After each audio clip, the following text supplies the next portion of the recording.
శ్రీ జైపాల్ రెడ్డి గారి జయంతి ఉత్సవాలను కళాశాలలో క్రమం తప్పకుండా నిర్వహిస్తున్నాం. అందులో భాగంగా ఇద్దరు విశిష్ట వ్యక్తులకు జైపాల్ రెడ్డి స్మారక స్ఫూర్తి పురస్కారాలను అందజేస్తాం.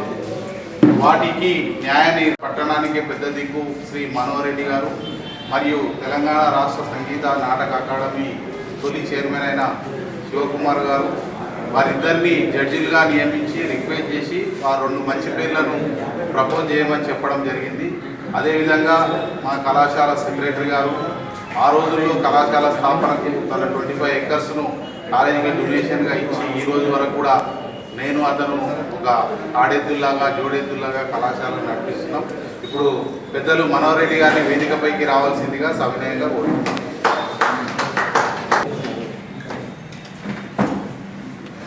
అదేవిధంగా తెలంగాణ రాష్ట్రం ఏర్పడినాక మొదటి సంగీత నాటక academy chairman Shri P Shivakumar గారిని వేదికపైకి రావాల్సిందిగా. ఇక కళాశాల కార్యదర్శి గారు, మేము అశోక్ గారు డిగ్రీలో 3 సంవత్సరాలు, నాందేడ్లో లాలో 3 సంవత్సరాలు, మొత్తం 6 సంవత్సరాలు మేము కలిసి చదువుకున్నాం. మా కలయిక వల్లనే కళాశాల స్థాపించాలి అనుకున్నప్పుడు 25 ఎకరాలు అడిగిన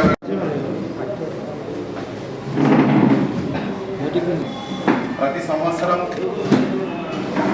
జైపాల్ రెడ్డి గారి జన్మదిన సందర్భంగా హైదరాబాద్లో రాష్ట్ర ప్రభుత్వమే పివి నరసింహారావు ఘాట్ పక్కల నక్లెస్ రోడ్లో జైపాల్ రెడ్డి గారి స్మారక ప్లేస్ను ఆ రోజుల్లో ప్రభుత్వం కేటాయించింది. దాన్ని స్ఫూర్తి స్థలంగా భావించి రాష్ట్ర ప్రభుత్వం అఫీషియల్గా వారి జన్మదినాన్ని అదేవిధంగా వర్ధంతిని నిర్వహిస్తారు.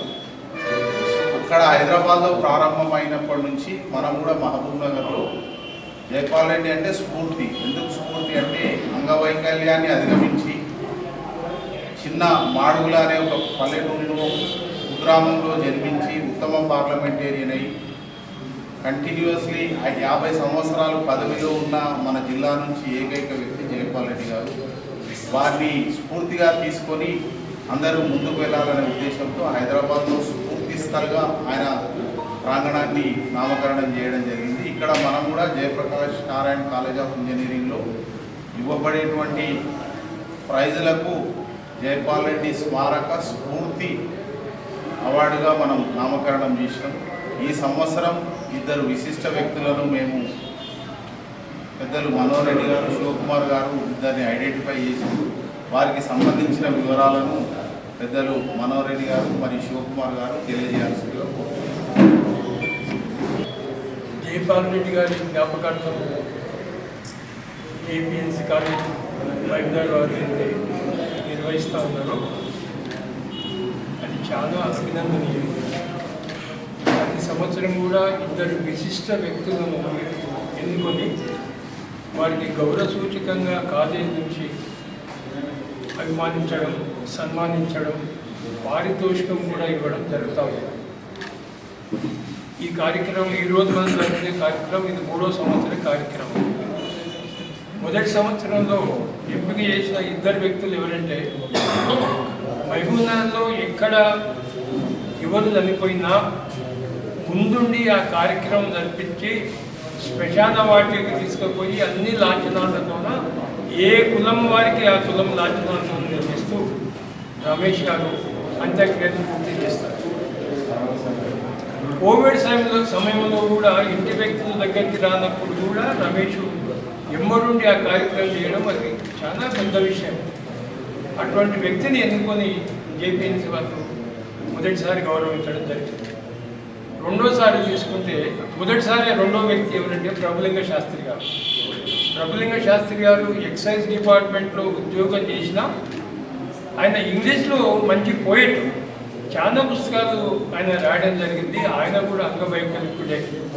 ఆ ఇద్దరిని ఎన్నుకొని మొదటి సంవత్సరం ఆ కార్యక్రమం జేపీఎన్సీ వాళ్ళు పూర్తి చేశారు. 2వ సంవత్సరము వచ్చేసరికి నాటక రంగం నుంచి, డ్రామా రంగం నుంచి, కళారంగం నుంచి వరకౌన నరహరి గారిని ఎంపిక చేయడం జరిగింది. 2వసారి వచ్చింది. ఆ పెద్ద మనిషి కూడా ఇవాళ కీర్తి చేసిన వారు కూడా మన మధ్యన లేరు. ఇవాళ ఆయనను కూడా కళాశాల గుర్తించి వారికి కూడా సన్మానించడం జరిగింది. వారితో పాటుగా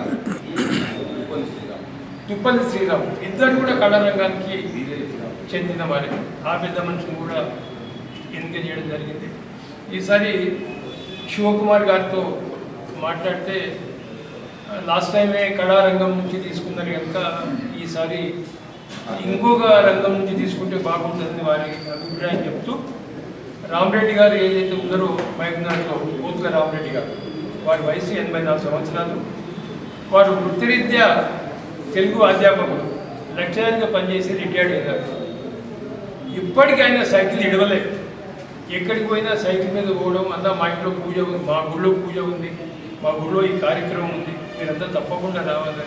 గుడి గుడి బడి గుడి బడి చదువు చెప్పిన రోజు బడి గుడి తిరిగిండు. ఇప్పుడు ఓన్లీ గుడితోనే నిమిత్తం అయిపోయాడు, అది పూర్తిగా నిమగ్నం అయిపోయాడు. అట్లా పోట్ల రామరెడ్డి గారిని. దాని తర్వాత మనం మీరంతా గమనిస్తూ ఉన్నారు, ప్రతి సంవత్సరం కూడా మన మహబూబ్నగర్ పట్టణంలో అన్నమయ్య సంకీర్తన జరుగుతూ ఉంది. ఒక వారం రోజుల ఉత్సవం. దానికి గద్వాల చంద్రశేఖర్ రావు గారు ఆ కార్యక్రమాన్ని నిర్వహిస్తున్నారు ప్రతి సంవత్సరం. తిరుపతి నుంచి ముగ్గురు కళాకారులు వస్తారు. ఒకరు తబలిస్టు, ఒకరు వయలినిస్టు, ఒకరు హార్మోనియంతోన ఉంటారు వారు. ఆ ముగ్గురు కళాకారులు కూడా వారం రోజులు మన మహబూబ్నగర్లో గాయత్రి ఫంక్షన్లో ఆ ఉత్సవం జరుగుతూ ఉంది. పోయిన నెలల్లోనే ఆ ఉత్సవం 6 రోజులు నడిపి వారు పూర్తి చేశారు. కనుక వారిని కూడా అభినందించుకుంటే బాగుంటుందనే ఉద్దేశంతో ఏపీఎన్సీ కళాశాలను గుర్తించడం, దానికి నేను శివకుమార్ గారు నిజంగానే బాగుంటుందని చెప్పడం జరిగింది. నిజంగా విశిష్ట వ్యక్తులను గుర్తించడం ఒకటే కాదు, వారిని సన్మానించి గౌరవించడం కూడా చాలా గొప్ప ప్రోగ్రాంను మన జిల్లాలో తీసుకున్నది. కనుక ఈ కార్యక్రమం ఇట్లే ప్రతి సంవత్సరం కూడా విశిష్ట వ్యక్తులను గుర్తించి వారికి సన్మానించి పారితోషికం కూడా ఇస్తున్నందుకు ఏపీఎన్సీ కళాశాలకు నేను కానీ శివకుమార్ కానీ మా మిత్రులు అందరం కూడా స్ఫూర్తి అవార్డు అనేది 16th రోజు జైపాల్ రెడ్డి గారి జన్మదినం సందర్భంగా ఆ రోజు అన్ని పార్టీలకు సంబంధించిన జైపాల్ రెడ్డి అభిమానులను పిలిచి కళాశాలలో నిర్వహించడం జరుగుతుంది. దానికి ఎవరు ముఖ్య అతిథులుగా ఆ రోజు వస్తారన్న విషయాన్ని మళ్ళీ తమరికి ఈ గ్రూప్లో మీడియా ద్వారా తెలియజేస్తాను. సన్మాన గ్రహీతలు మాత్రం పోతుల రామరెడ్డి గారు, అదేవిధంగా గద్వాల చంద్రశేఖర్ రావు. ఇది జరగబోయే ఈవెంట్ 16th. ఇక 16th జనవరి కరిపండుగ. తర్వాత ఇంకొక సూచన, నెక్స్ట్ సంక్రాంతి సంబరాలను ఘనంగా జయప్రకాష్ నారాయణ కళాశాలలో నిర్వహించాలని విద్యార్థులను అక్కడ పనిచేస్తున్న స్టాఫ్ను అందరినీ ఆ పండుగలో మమైక్యం చేయాలని గత సంవత్సరం నుంచి ప్రారంభించాం. విద్యార్థులు కూడా చాలా నూతన ఉత్సాహంతో అందులో పాల్గొన్నారు. గంగిరెద్దుల ప్రత్యక్ష విన్యాసాలు, అదేవిధంగా విద్యార్థులు కూడా గ్రామీణ వాతావరణాన్ని ప్రతిబింబించే విధంగా వ్యవసాయ క్షేత్రాలను, తినుబండారాలను అన్నీ నిర్వహించి చాలా పెద్ద ఎత్తున బ్రహ్మాండంగా నిర్వహించారు. ఆ కార్యక్రమము ఈ నెల 12 అనగా సోమవారం రోజు ఉంటుంది. దానికి మన పాలమూరు జిల్లా ముద్దుబిడ్డ ఈటీవీ జబర్దస్త్ ద్వారా ప్రపంచానికి బాగా తెలిసినటువంటి గాలిపటాల సుధాకర్ మరియు జబర్దస్త్లో ఉన్న సునామీ సుధాకర్ను ముఖ్య అతిథిగా ఆహ్వానిస్తున్నాం. ఆ రోజు కూడా పెద్దలు మనోహరణ గారు, కుమార్ గారు, స్థానిక నాయకులందరినీ పిలిచి సంక్రాంతి సంబరాలను చేస్తాం. ఆ సంబరాలను గతంలో చేసినప్పుడు ఫస్ట్ టైం చాలా పెద్ద ఎత్తున మీడియా ద్వారానే ప్రపంచానికి యూట్యూబ్ అన్ని ఛానళ్ళు తెలిస్తే ఎక్కువ అభినందనలు వచ్చింది సంక్రాంతి. దాన్ని స్ఫూర్తిగా తీసుకొని ఉగాది సంబరాలు కూడా చేసినాం. సోదరులు చాలామంది వచ్చింది, శేఖర్ అయితే అన్ని గంటలకు వచ్చింది, మీరు కూడా వచ్చింది.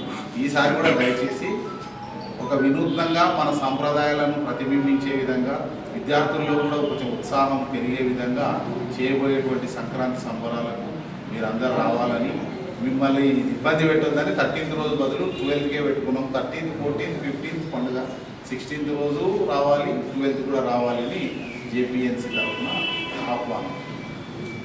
2 నిమిషాలు సెక్రటరీ గారు చెప్తారు. వారి గుర్తింపుగా వారి సంక్రాంతి జనవరి 16th అవార్డ్స్ ఇవ్వడం జరిగింది.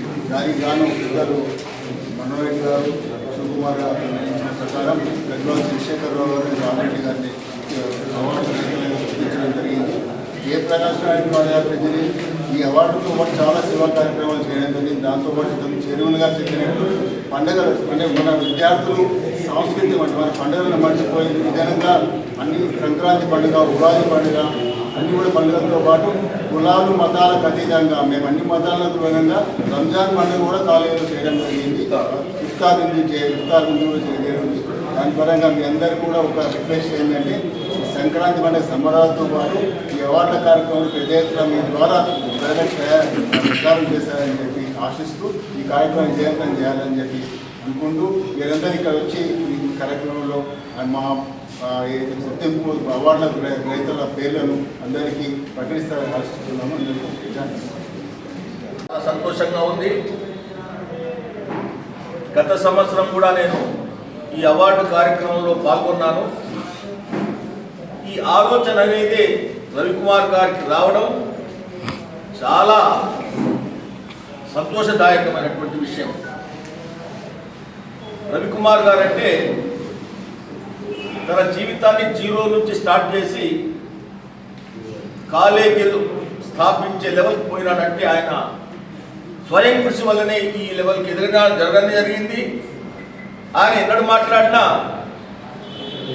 తాను ఏ లెవెల్లో ఉన్న సంగతి కాదు, తాను ఏ లెవెల్ నుంచి వచ్చినాడు బాబా నేను ఎంత కష్టపడ్డానని చెప్తుంటే ప్రతి సంఘటనను జీవితంలో పనికొచ్చి ఎవరైతే ఆయనకు సహకరించిన వాళ్ళందరినీ కూడా ఇప్పటికీ జ్ఞాపకం చేసుకుంటాడు.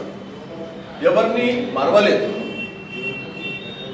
మరి ప్రతి సంవత్సరం జైపాల్ రెడ్డి గారు చేసినటువంటి సేవలు అనుకోండి, ఒక మంచి నాయకుడు జైపాల్ రెడ్డి గారు అలాంటి వారి స్మారకార్థం పెట్టడం ఇంకా చాలా సంతోషమైనటువంటి సంగతి. ఈ యొక్క అవార్డు ప్రదానం అనేది తీసుకోవడం అనేది ఇచ్చిన అమౌంట్ వాల్యూ కాదు, ఒక మనిషిని ఉన్నటువంటి తన శ్రమను గుర్తించిన జనం అన్నటువంటిది వారి జీవితం లోపల జ్ఞాపకం ఉంటుంది ఎవరికే కానీ. అలాంటి ఒక మంచి ఒరవడిని స్టార్ట్ చేసినాడు. ఈరోజు 84 సంవత్సరాల వయసులో ఉద్యోగం చేస్తూ ఉద్యోగం అయిపోయిన తర్వాత గుడికి సైకిల్ మీద తిరగడం, సైకిల్ మీద తిరిగి మా గుడిలో భజనలు ఉన్నాయి, ప్రవచనాలు ఉన్నాయి అని ధర్మాన్ని మన సంస్కృతిని బోధిస్తూ తిరుగుతున్నటువంటి రామిరెడ్డి గారిని సన్మానించడం చాలా సంతోషదాయకమైనటువంటి విషయం. మరియు గద్వాల చంద్రశేఖర్ గారు వారికి కూడా సన్మానించడం, మరి ఇది ఒక మహబూబ్నగర్ టౌన్లోనే కాదు, మహబూబ్నగర్ జిల్లాలో ఉమ్మడి జిల్లాలో ఎక్కడెక్కడ ఉన్నటువంటి వాళ్ళు అంటే గతంలో వచ్చినటువంటి కళాకారుల బహుమతి జడ్చర్లకు ఇవ్వడం జరిగింది. ఈ మహబూబ్నగర్ ఉమ్మడి జిల్లాను దృష్టిలో పెట్టుకుని ఒక మంచి కార్యక్రమాన్ని చేస్తున్నటువంటి రవికుమార్ గారిని మనం